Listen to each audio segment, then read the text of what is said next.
¿Qué tal, amigos? Muy buenas tardes tengan todos ustedes. Les saludamos desde este foro atrás de cámaras en Vanguardia, Veracruz, y estamos transmitiendo desde la ciudad de Poza Rica, en el norte del estado. Bueno, el programa del día de hoy se llama La economía mundial está cayendo estrepitosamente, y todo por una pandemia. Resulta que el día de hoy, lunes 20 de abril del año 2020, fue catastrófico. Es más, como la fecha lo está indicando, 20 de abril del año 2020. Este día lo van a recordar las grandes empresas petroleras de los Estados Unidos de Norteamérica. El dólar cayó hasta números negativos, lo que nunca se había visto en la historia del petróleo en el mundo. Hoy, el precio del barril del petróleo se derrumbó un 306%. Cayó el precio del petróleo se derrumbó $55.90. ¿Qué significa esto? Bueno, significa que el precio del barril del petróleo crudo, el West Texas Intermediate, cierra en menos $37. ¿Y qué sucede? ¿Por qué? ¿Cómo se explican los números negativos? Esto significa precisamente que para poder una empresa petrolera ahora va a tener que pagarle a los que transportan el petróleo crudo, le va a tener que pagar a las empresas que les almacenan el propio petróleo. O sea, que les sale más caro el caldo que los frijoles, señores, en pocas palabras. Hablando coloquialmente, hoy para todos los petroleros, para las compañías petroleras de los Estados Unidos de Norteamérica, fue un lunes, es un lunes negro. Pero ¿por qué se debe este lunes negro? Bueno, se debe simple y sencillamente porque no hay consumo de petróleo. ¿Por qué se debe que baja tanto el barril del petróleo? Simple y sencillamente porque no se pusieron de acuerdo los Estados Unidos de Norteamérica en la pelea, en la guerra del precio del petróleo desatada por Arabia Saudita y Rusia. Recuerden que Arabia Saudita es el productor número 1 de petróleo en el mundo, seguido por los rusos, por Rusia. Entonces, esta guerra de precios, donde Rusia no quiso participar, y aparte, con la divulgación del famoso coronavirus, que ya estamos hasta el copete, ya estamos hasta la coronilla. Estamos en una época en que nadie está consumiendo petróleo, o sea, energéticos, nadie. Si la gente se mantiene encerrada en sus casas, si las fábricas han cerrado, si las empresas no están abriendo, no hay consumo de energéticos, no hay consumo de gasolina, no hay consumo de diésel, no hay consumo de muchas cosas, de los productos derivados del petróleo. Y sin embargo, Arabia Saudita y Rusia siguieron produciendo lo mismo. Llegaron a un pequeño acuerdo la semana pasada, ya lo dijimos. Ese pequeño acuerdo, a México le tocaba reducir su producción en 450,000 barriles diarios de petróleo. Y el presidente López Obrador dijo, yo no le entro a ese jueguito porque yo escasamente produzco un poquito más de 450, produzco 1,750,000 barriles diarios. Entonces, si yo dejo de producir 450, me voy a la ruina. No se compara con la producción de Rusia o con la producción de Arabia Saudita. Entonces, yo no le entro, me retiro del juego. Bueno, ya habían llegado a un entendimiento con los productores de Norteamérica, con Arabia Saudita y Rusia, pero ¿por qué cayó el precio más allá de su valor normal? O sea, ya el precio del petróleo, estoy tan emocionado desde la mañana que fui siguiendo cómo a muy temprana hora, desde que abrieron las bolsas de valores en el mundo, comenzaron a bajar, a caer por todas partes. ¿Por qué bajó? Porque hay excedente de petróleo, hay mucha oferta y hay poca demanda. Independientemente de ello, los Estados Unidos de Norteamérica ya no tienen espacio para seguir guardando más petróleo. Ya no tienen espacio para seguir almacenando petróleo. Y todos los compradores que ellos tienen, que su contrato se les vence en el mes de mayo, tendrían la obligación de aceptar y llevarse ese petróleo. Pero esos compradores, ¿a dónde demonios van a guardar? Es como si yo compro una tonelada de naranja porque está muy barato. ¿Dónde voy a guardar la naranja si en mi casa no tengo espacio? Pues tendré que regalar esa naranja o malbaratarla, pero porque yo no puedo tener esa naranja porque no tengo dónde almacenar. Esa fue una de las razones por el cual se desplomó el precio del petróleo. Pero ¿qué significa su precio negativo? Eso está significando que se colapse la actividad económica por la pandemia. La guerra de precios, ya lo dije, entre Arabia Saudita y Rusia, el agotamiento o la falta de capacidad para seguir almacenando el petróleo, todo eso se unen y forman la tormenta perfecta para llevar al barril del petróleo internacional, el West Texas Intermediate, al precio que nunca en la historia se había visto, por debajo de cero. Una situación que nunca se había visto en el mundo. Significa que las empresas productoras de petróleo o le pagan a otro para que se lleve a guardar el petróleo o le pagan a otro para que lo transporte. Entonces, así como está colapsando la economía, todo, absolutamente todo, seguirá colapsando mientras no se ponga un alto a esta situación. Pero lo que sucede es que le están dando, como vulgarmente se dice, o coloquialmente, nosotros decimos los mexicanos, le están dando machetazo a caballo de espadas.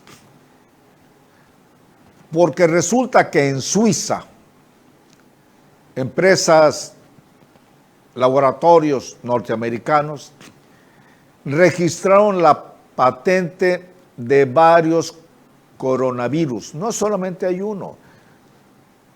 El virus de la influenza es otro, el de la gripe común es otro, en fin, hay muchos virus. Entonces, empresas farmacéuticas, laboratorios norteamericanos, ya lo dijimos hace 15 días, tienen en Suiza registrado precisamente el derecho y la patente de esos virus. Machetazo acabada de espada, solitos se están apuñalando. Si ellos pensaban debilitar la economía de China, la economía de Rusia, la economía de Europa, pues hoy en día los más afectados son los grandes empresarios, los grandes señores dueños del dinero en los Estados Unidos de Norteamérica. Ellos son los que realmente hoy en día están siendo más afectados de todos en el mundo. Pero así las cosas, vamos a seguir. ¿Hasta dónde vamos a seguir soportando esa situación? Nadie lo dice, nadie se explica quién va a seguir financiando la vida de millones y millones de personas en el mundo. Fíjense nada más, en Europa, en los Estados Unidos de Norteamérica, existe el seguro de desempleo. Eso que protege precisamente a los empleados de una empresa cuando pierden su trabajo. Tienen un seguro de desempleo y ese seguro de desempleo les va a permitir seguir viviendo cuando menos 6 meses. Pero con esta crisis económica, dice el dicho, a río revuelto, ganancia de pescadores. Y uno de los grandes multimillonarios, o sea, billonarios de los Estados Unidos de Norteamérica, se llama el señor Jeff Bezos. Se hace cada día más rico en medio de la pandemia. Su fortuna llega hoy en día, bueno, hasta la semana pasada, a 138.500 millones de dólares. Tan solo en lo que va del año 2020, el fundador de Amazon ha acumulado 24.000 millones de dólares a su riqueza. La persona más rica del mundo se está todavía volviendo más rica, incluso en medio de la pandemia. ¿Y saben ustedes por qué se está volviendo más rico? Precisamente por la pandemia. Porque los consumidores están atrapados en sus hogares. Las personas confían en la compañía, en Amazon.com, de Jeff Bezos, más que nunca. Las acciones del minorista subieron un 5.3% a un récord este martes pasado, hace una semana, elevando el patrimonio neto del fundador a 138.5 mil millones de dólares. La economía mundial se ha visto colapsada y en un punto muerto, y eso hizo que miles de ciudadanos en Europa, en los Estados Unidos de Norteamérica, buscaran refugio en su casa. Son más de 17 millones de estadounidenses que se han visto reflejados en las listas de desempleo tan solo en el lapso de 3 semanas. Por esa razón, al estar encerrados en sus casas, todas las compras las vienen haciendo a través de Internet. Cuando las personas están encerrados, no salen, por ejemplo, en Europa, llámese Italia, Alemania, España, o en los Estados Unidos de Norteamérica, y en todos aquellos lugares donde les infundieron el miedo, como ya lo dijimos, el miedo, el pánico, el terror, y quédese en su casa, quédese en su casa, quédese en su casa. Entonces, con la facilidad del Internet y de los teléfonos, simple y sencillamente se han puesto a hacer compras y compras y compras. Muchos, por la gran confianza que le tienen, esa confianza en la compañía del señor Jeff Bezos, se han dedicado desde su casa a estar comprando, comprando y comprando.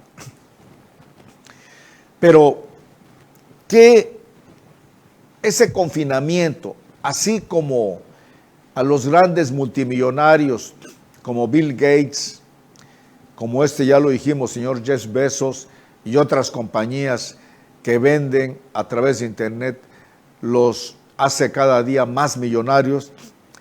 En México y en otros países, pero casualmente en México, simple y sencillamente, al día 17 de abril, hoy estamos al día 20, se establece que el gran confinamiento va a dejar sin empleo a más de 3 millones de mexicanos este año. En tanto, el sector formal como el informal serán los más afectados porque sus empleados han sido despedidos o sus empleados han sido enviados a su casa. Entonces, el sector formal de la economía mexicana está colapsando y será el mayor volumen de desocupados en la historia del país. De acuerdo con cálculos basados a partir de los recientes pronósticos del Fondo Monetario Internacional, esta situación puede conducir a la pobreza extrema a miles de familias por su menor ingreso y causar mayor inestabilidad social en México. El Fondo Monetario Internacional anticipa que la población que saldrá a buscar empleo y no tendrá éxito va a representar un 6% de la fuerza laboral del país durante el año 2020. Esta tasa equivale a más de 3 millones de personas desocupadas. Imagínense ustedes que la población económicamente activa fue de 57 millones de personas en el año 2019, la cual sube cada año a consecuencia del crecimiento demográfico y las expectativas que tiene la población. De acuerdo con el Instituto Nacional de Estadísticas y Geografía, el INEGI, México cada mes o cada semana está dejando sin empleo formal a casi 131,000 mexicanos, está reportando el Instituto Mexicano del Seguro Social. Tan solo en el mes de marzo, el Instituto Mexicano del Seguro Social estableció que fueron dados de baja 131,000 mexicanos. De seguir este escenario, será el mayor volumen de desempleados en la historia de México. Nada más. Entonces, vamos a seguirnos preguntando, ¿a dónde vamos a parar? Yo quisiera preguntarme, ¿a dónde vamos a parar con esta famosa pandemia? ¿A dónde vamos a parar con lo que está sucediendo? Bueno, y hablando de pandemias, yo no sé, yo pienso que la libertad de expresión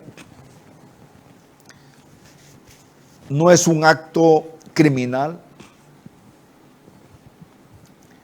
ni es un acto terrorista.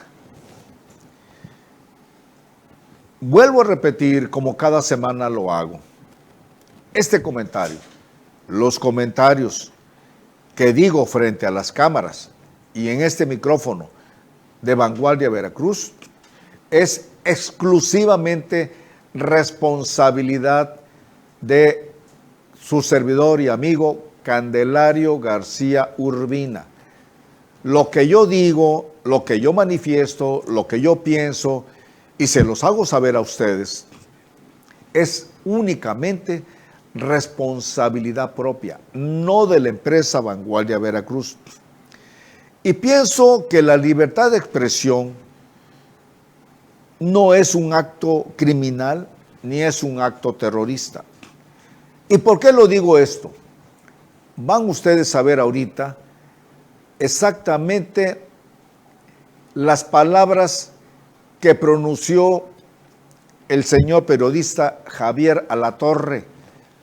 Javier Alatorre, que conduce el programa de noticias titular de TV Azteca, difundió opiniones sobre el doctor Hugo López-Gatell, subsecretario de Salud, que provocaron más que un escándalo, una oleada de indignación entre los numerosos seguidores de ese político.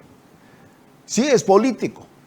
Aunque el presidente López Obrador diga todos los días que lo elogia por ser un científico, en mi opinión muy propia, muy personal, no es un científico. Porque si fuera científico, estaría encerrado en un laboratorio o estaría encerrado en un centro de investigación trabajando en pro de la salud y no estaría trabajando en el sector público. Por eso digo que para mí no estoy de acuerdo con que el presidente López Obrador diga que es un científico.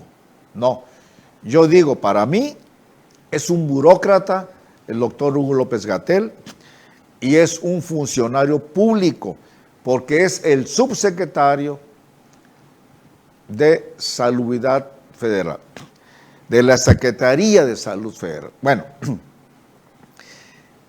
desde el año 2009, el doctor Hugo López-Gatell entró a trabajar en el sexenio de Felipe Calderón Hinojosa, desde el año 2009, precisamente cuando la famosa pandemia de influenza.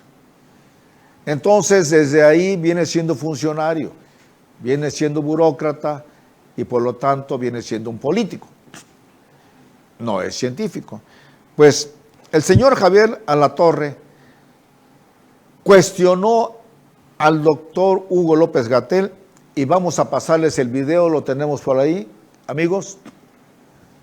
Ya tenemos el video para mandárselos a ustedes y escuchen sus palabras textuales de lo que dijo el señor Javier Alatorre. Como todas las noches, el subsecretario de Salud, Hugo López-Gatell, encabezó la conferencia sobre las cifras de contagios y fallecimientos por COVID-19 en México. Pero sus cifras y sus conferencias ya se volvieron irrelevantes. Es más, se lo decimos con todas sus palabras. Ya no haga caso a Hugo López-Gatell. Gobernadores de distintas entidades desmintieron las cifras del subsecretario de Salud e incluso el propio López-Gatell se fue de bruces en una entrevista con el Wall Street Journal y aceptó sus falsedades. Pero vamos por parte. Las denuncias y la pérdida total de confianza en López-Gatell fueron inicialmente externadas por el gobernador de Baja California, Jaime Bonilla. Entonces ya se dieron cuenta, amigos, están crucificando al señor Javier Alatorre. Hay un senador de Morena que pidió la revocación de la concesión a la televisora TV Azteca. Todo el mundo está haciendo, pero si ustedes ponen atención, lo que dijo el señor Javier Alatorre, dijo simplemente, ahí lo tienen ustedes, dijo simplemente que no debemos hacerle caso a López-Gatell porque este se contradice con frecuencia. Y si ustedes vieron las imágenes del video, del noticiero, está señalando las cifras que el doctor Hugo López-Gatell estaba indicando en esos momentos. Entonces Javier Alatorre dijo simplemente que se refirió a los números, a las estadísticas que presenta o que le informan los mentirosos secretarios de salud de los estados de la República. Pero Javier Alatorre nunca propuso salir a la calle, ni nos invitó a reunirnos masivamente en estadios. Sin embargo, lo que dijo el señor Alatorre, lo han sacado de contexto en forma total y le han dado otro sentido muy distinto. Creo que lo que le faltó aclarar al periodista Javier Alatorre, no aclaró que criticar al subsecretario de Salud no implicaba un llamado a desobedecer la instrucción de quédate en casa. Esa expresión, lo que dijo, simplemente, como ya está muy trillado, como dice una cosa en la mañana, dice otra cosa en la tarde el doctor López-Gatell. Entonces, por esa razón, ya no vamos a hacerle caso, pero refiriéndose a que las cifras no le cuadran. Refiriéndose a que hay gobernadores del propio partido Morena que han salido a desmentir las cifras que presenta el doctor López-Gatell. Por ejemplo, el gobernador de Baja California, el señor Jaime Bonilla, él desmintió públicamente y dijo que no eran correctas las cifras que estaba dando el doctor López-Gatell, porque eran correspondientes a su estado de Baja California, porque eran muy diferentes los números de contagios de enfermos del COVID-19 y de los fallecidos, totalmente discrepantes.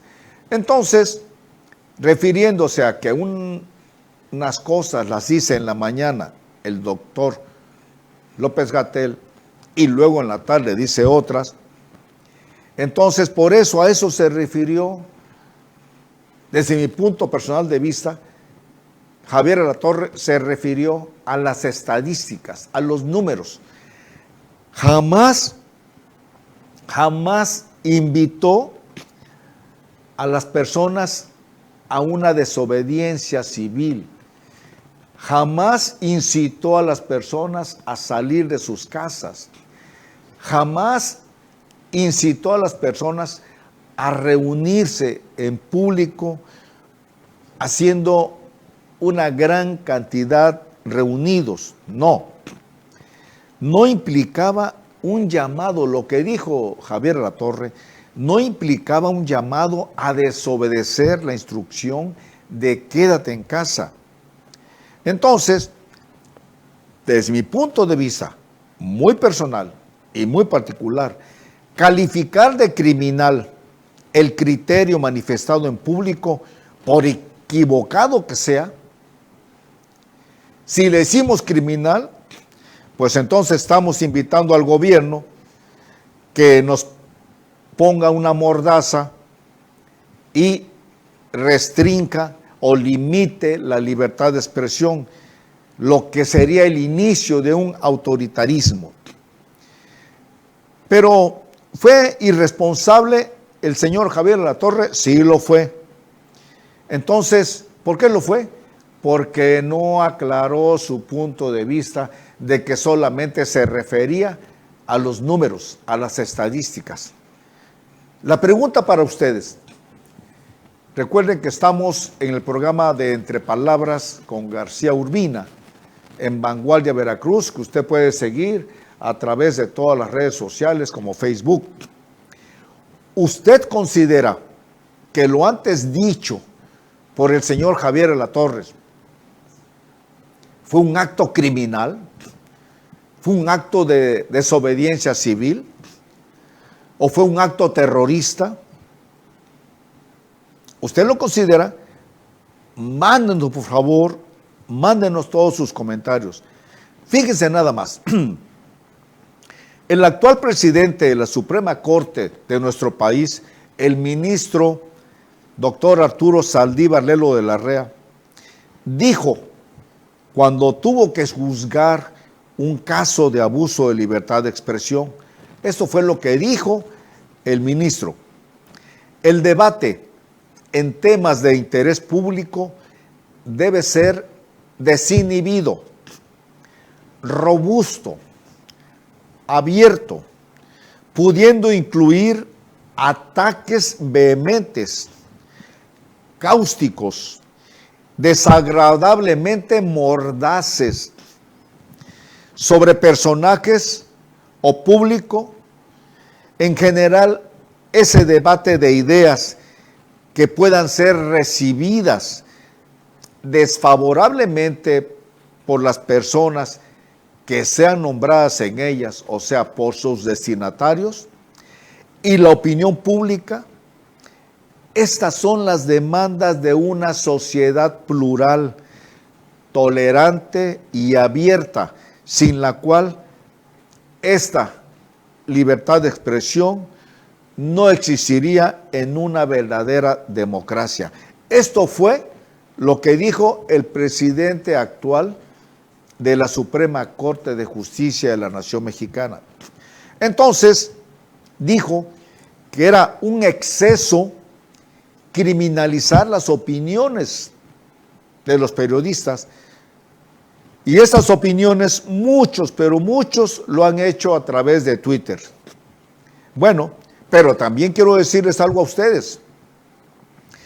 Los mismos partidarios, en su gran mayoría, de la Cuarta Transformación, que son los que actualmente están atacando, están criminalizando y están señalando como terrorista al señor Javier Alatorre, jamás, fíjense lo que voy a decir, jamás habrían acusado de cometer esos delitos al actual presidente Andrés Manuel López Obrador, cuando en una gira contradijo expresamente al doctor López-Gatell y a Claudia Sheinbaum, la gobernadora de la Ciudad de México.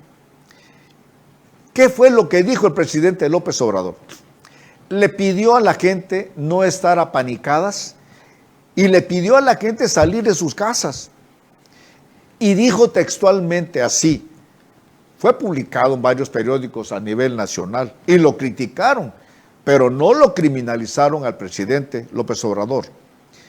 ¿Qué dijo López Obrador? El presidente López Obrador. Comí con una señora, comí porque nos los piden cuando andamos recorriendo esos pueblos con nuestra bendita gente. Hice un video y me acusan de que cómo voy a ir a un restaurante, a una fonda. Yo les diría, eso fue lo que dijo, aclaro, el presidente López Obrador. Esto fue lo que dijo textualmente. Yo les diría, ¿por qué no ir a las fondas si no está prohibido? Entonces, sin duda, cuando el presidente Andrés Manuel López Obrador dijo eso, ya había sido prohibido salir a la calle. Ya el doctor López-Gatell había mandado la orden de quédate en tu casa por lo que más quieras. ¿Y qué fue lo que dijo el doctor López-Gatell para disculpar al presidente Andrés Manuel López Obrador? Dijo lo siguiente: pienso que el presidente López Obrador andaba de gira en pueblos que no son del todo comunicados. Por lo tanto, no se enteró a tiempo de la prohibición. En todo caso, fue nada más un punto de vista muy personal que manifestó el señor presidente Andrés Manuel López Obrador. Un punto de vista que rápidamente modificó cuando se enteró de la prohibición de salir a su casa y con absoluta responsabilidad llamó a quedarse en casa. O sea, esto fue lo que dijo el doctor López-Gatell para cubrir o disculpar lo que antes había dicho el señor presidente de México, Andrés Manuel López Obrador. Entonces, para concluir con este tema de Javier Alatorre, para mí, de una manera muy personal, las opiniones, como ya lo dijo el presidente de la Suprema Corte de Justicia de la Nación, no son criminales. En el peor de los casos, nuestras opiniones son irresponsables.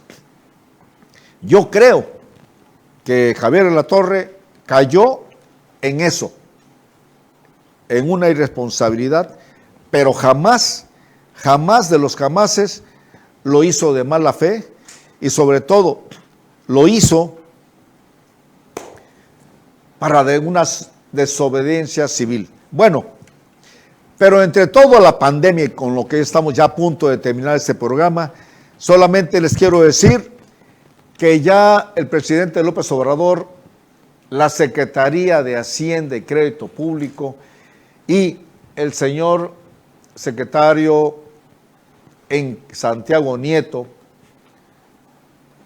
o encargado, fíjense bien, de inteligencia financiera, ya rastrean las cuentas de Peña Nieto y sus 4 hijos en 50 bancos, la República Mexicana, y ya se giraron los oficios a través de la Comisión Nacional Bancaria para la investigación de todos los movimientos de las cuentas bancarias del presidente, con lapsus brutus, del expresidente Enrique Peña Nieto y la gaviota. Entonces ya se están, ahí la tienen ustedes, miren que además qué bonita pareja. Qué bonita pareja de sinvergüenzas teníamos ahí viviendo a costillas los mexicanos. Miren qué bonitos, mírenlos nada más. Pues ya se está solicitando la investigación a este par de criminales, porque sí lo son. Imagínense ella cuando le descubrieron la compra de la casita blanca en $7 millones, dijo que había sido con lo que había ganado cuando era actriz y había filmado la telenovela La Gaviota, ¿no? Destilando Amor. En fin, ahí la tienen ustedes esta pareja. El gobierno federal, como ya lo dije antes, del presidente López Obrador, ordenó rastrear en al menos 50 bancos nacionales y extranjeros todas las cuentas y movimientos financieros que hizo o que hicieron durante su administración Enrique Peña Nieto y sus familiares. De manera paralela, la unidad de inteligencia financiera de la Secretaría de Hacienda y Crédito Público, que encabeza Santiago Nieto Castillo, giró los oficios solicitando a la Comisión Nacional Bancaria y de Valores toda la información con respecto a las cuentas del expresidente Enrique Peña Nieto y de su señora, la gaviota Angélica. ¿Cómo ven ustedes? Bueno, pues ya para despedirnos, les prometemos que la semana próxima vamos a tratar de traer algo más ilustrativo, pero ya no se sigan apanicando. Yo les quisiera pedir, ya para despedirme de todos ustedes, mandándole lo mejor de lo mejor, abrazos, saludos hasta Nueva Zelanda, hasta Alemania y en todas partes de la República Mexicana donde nos escuchan. Ya no vivan en el miedo, señores. Ya no vivan en el pánico. Porque yo les quisiera preguntar a todos los señores presidentes municipales actuales que se adelantaron antes de que se expidiera el decreto de mantenerse en casa, muchos presidentes municipales actuales de la región se adelantaron cerrando sus playas, se adelantaron cerrando, bloqueando la entrada a sus municipios, violando todas las garantías individuales contenidas en la Constitución Política Mexicana. Ya no sigan viviendo con miedo con pánico de esta pandemia. Hay una pandemia peor que el año pasado.